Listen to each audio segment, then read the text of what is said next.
நமக்கு எதிரான ஒப்பந்த விதிகள் பல கொண்ட கடன் பத்திரத்தை அவர் அழித்து விட்டார்.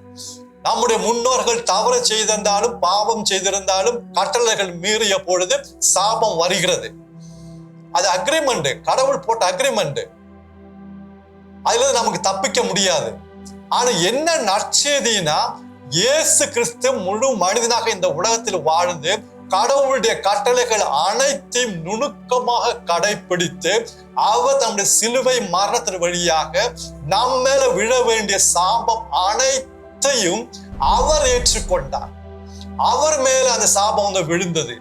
அதனால இன்றைக்கு நமக்கு விடுதலை. இனி யாரும் நம்ம அந்த கடன் பத்திரத்தை வைத்து மிரட்ட முடியாது. இங்க பார்ப்பா, உங்களுடைய தாத்தா பாட்டி இந்த பாவம் செஞ்சிருக்காங்க, அதனால உனக்கு இந்த சாபம் வரும், இனி யாரும் மிரட்ட முடியாது. இருந்துச்சு இல்லைன்னு சொல்லவே இல்லை.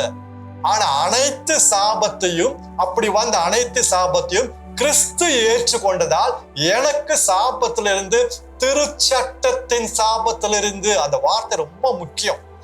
கட்டளை, திருச்சட்டம்னா கட்டளைகள் மீறின சாபம். திருச்சட்டத்தின் சாபத்திலிருந்து நமக்கு விடுதலை கிடைத்துள்ளது.